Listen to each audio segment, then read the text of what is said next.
8:10 de la mañana. Estamos ya en ampliación de noticias. Muy buenos días, Guido, Cayetana. Muy buenos días, oyentes de todo el país. ¿Qué tal, Raúl? ¿Cómo estamos? Muy buenos días. Bueno, listos para una serie de sucesos que en realidad vamos a ir analizando. Un minuto, Raúl, simplemente para saludar a Tacna. La maravillosa Tacna. Para saludar a Tacna y para expresar junto con mi cariño a los tacneños mi indignación por este entrenador, Pedro Kim. No ha presentado su declaración, que es una manera de reconocer su culpa frente a una acusación de violencia física ejercida contra la maratonista Gladys Tejeda. Ahora en las Olimpiadas. En los Juegos Olímpicos de Londres. Vamos a hablar sobre ese tema precisamente. Sí, la violencia. La violencia, que es uno de los males que afecta en realidad a las familias, a la niñez, en fin.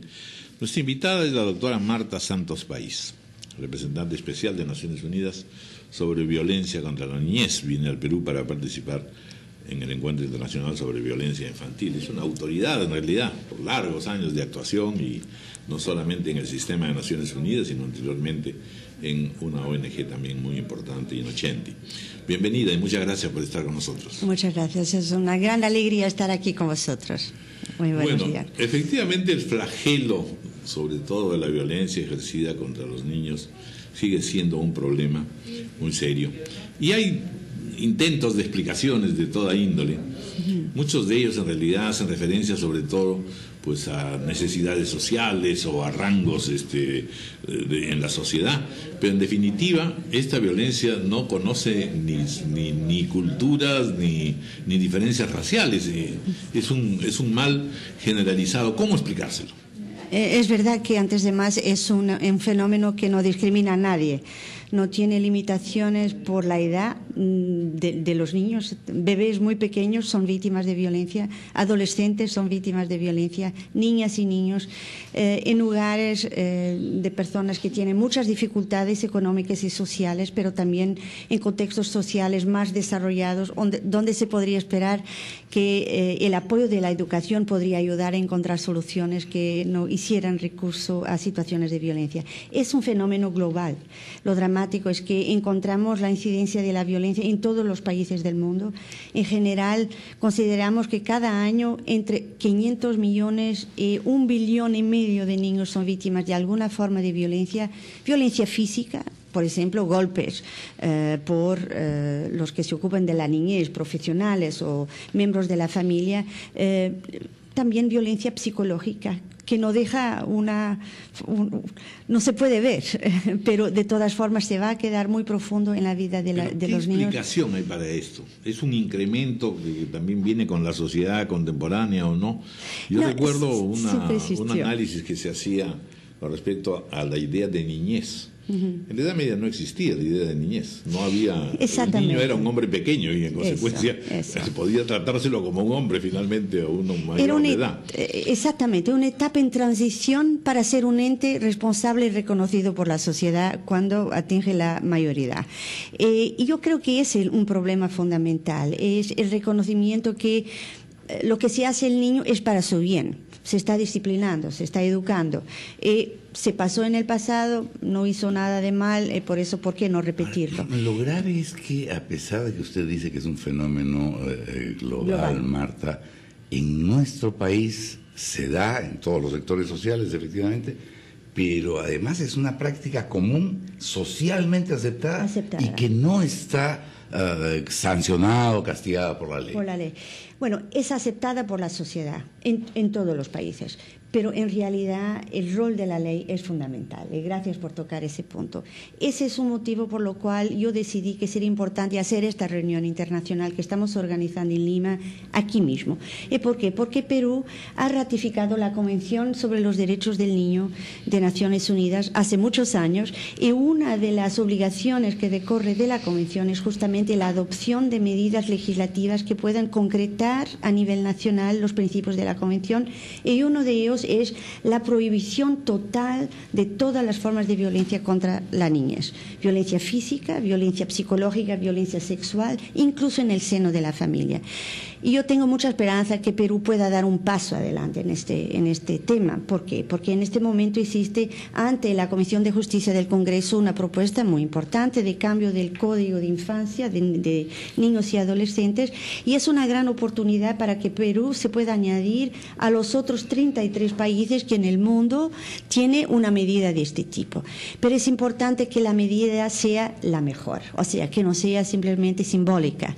Pero esta propuesta ya tiene desde el verano, era una propuesta del Ejecutivo presentada al Congreso de la República y aún no ha sido aprobado en la Comisión de Justicia. Todavía se está haciendo la reflexión. Yo creo que en algunos momentos quizá es mejor no caminar demasiado deprisa si la solución no es la perfecta.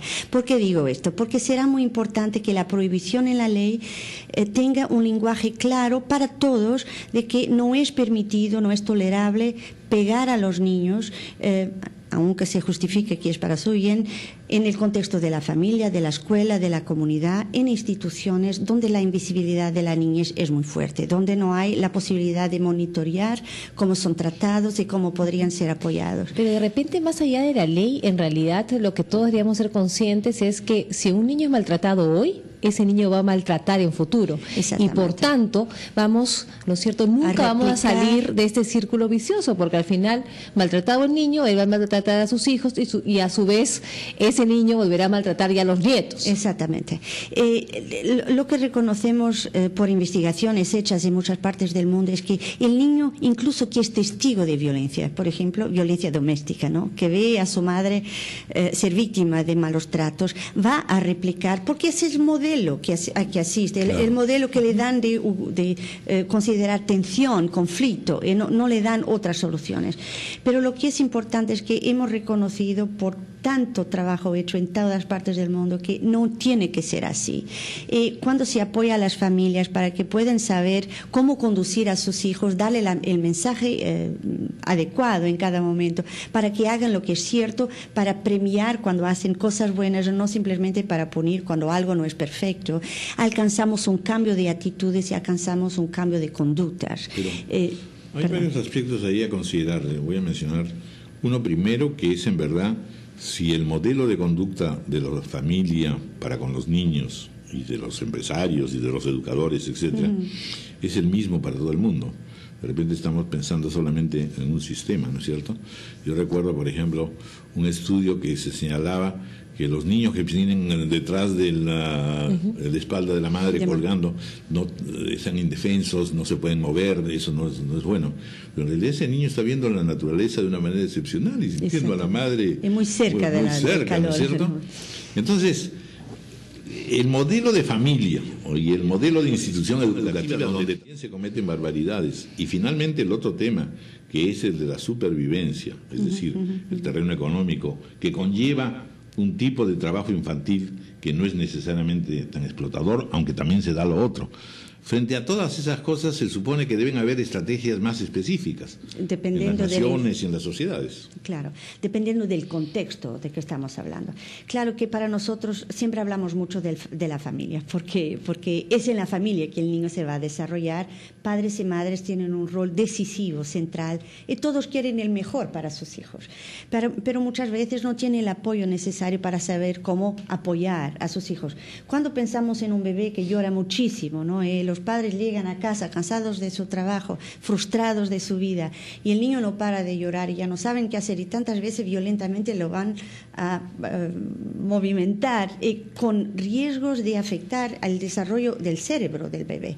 ¿Cuántas familias conocen este problema? Pero seguimos en la descripción de los hechos, y creo que Raúl iba más bien a cuál es la estrategia para reducir o minimizar la violencia. Por ejemplo, para reafirmar lo que tú señalas, es decir, el mundo quechua, el mundo aymara, tiene otra manera de pensar en realidad del trato con el niño y la educación desde el hogar. Claro. En realidad hay ahí, por ejemplo, un factor fenomenal, que es siempre la iniciación temprana en el trabajo. O sea, el niño tiene una relación con la naturaleza casi inmediata. Sí, bueno, eso es una cosa formidable, por ejemplo, digo, ¿no? No, existen oportunidades extraordinarias, pero hay que explotar las buenas oportunidades y limitar los riesgos que existen. Para familias que están sin empleo o que tienen que hacer 2 o 3 trabajos y que no pueden estar presentes en la casa, cuando llegan a casa, claramente la frustración del día es muy fuerte.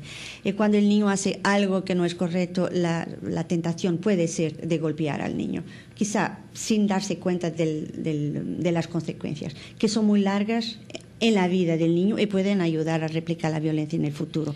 En la escuela, cuando las niñas son víctimas de acoso sexual, cuando los niños se pelean y nadie los orientan para que puedan encontrar formas de jugar o de reconocer divergencias en sus opiniones sin utilizar formas de violencia, ahí perdemos una oportunidad. Cuando los niños están trabajando, están siendo explotados y forzados a trabajar larguísimas horas en condiciones que son muy difíciles para su desarrollo físico y social, claro que estamos perdiendo una oportunidad. Existen distintas estrategias para eso, pero mirando un poco más arriba, en cada país, lo que estamos proponiendo es que es muy importante que el tema de la violencia contra la niñez sea un tema central del debate público. Por eso estoy muy feliz de estar aquí hoy en día y agradezco mucho el rol de los media que aquí en Perú puedan ayudar a sensibilizar. Vamos a hacer una pausa y luego hablaremos un poco también ya del encuentro que va a haber en Lima y qué cosas son las que finalmente se aprobarán, se decidirán y se analizarán. ¿Qué países en América Latina están avanzando más en todo este terreno, por ejemplo? Hacemos una pausa.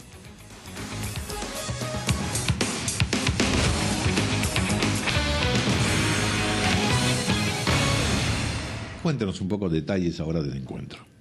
Bueno, el encuentro que estamos organizando aquí en Perú, donde el gobierno de Perú es anfitrión, estamos muy agradecidos, es organizado con UNICEF y con distintos expertos internacionales que se ocupan de la inversión en la primera infancia y de la prevención de la violencia en la primera infancia. ¿Por qué ese tema es importante?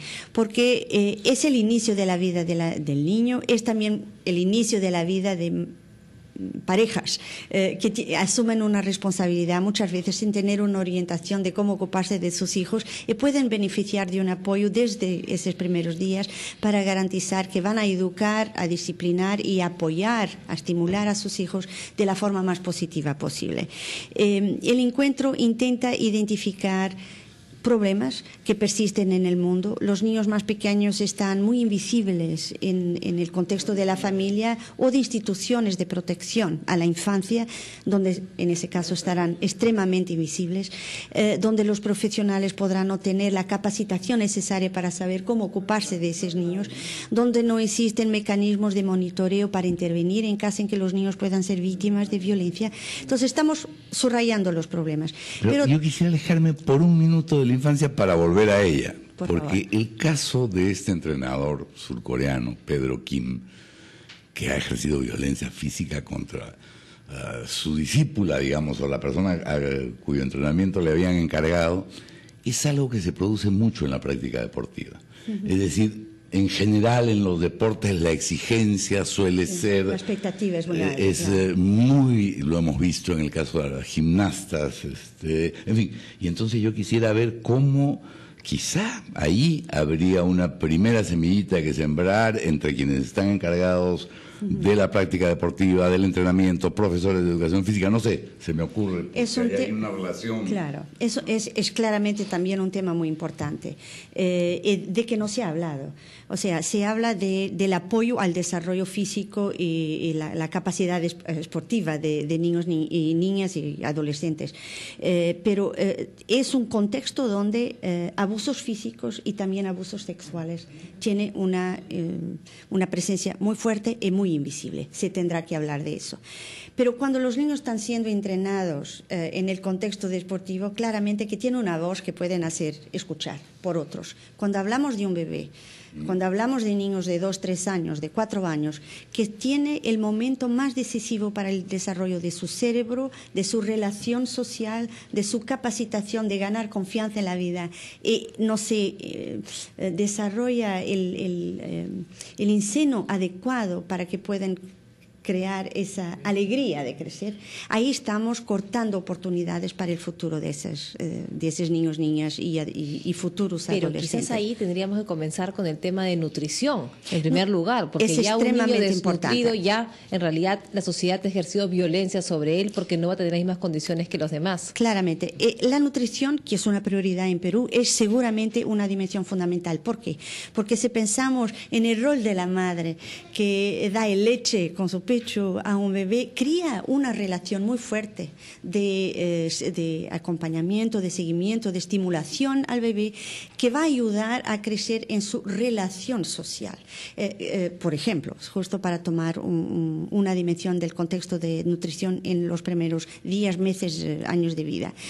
Pero la primera infancia va un poco más allá. Es el momento donde el niño puede aprender a escuchar, puede sentir la aventura de la descubierta de la vida, ¿verdad? Y si no es apoyado, y si es punido, si cuando llora porque ha sido víctima de un golpe, de un padre que está alcoholizado o que está frustrado por su vida, nadie viene a darle el apoyo, en realidad crea una situación de estrés que afecta el desarrollo de su propio cerebro y que va a tener consecuencias extremadamente difíciles en su futuro.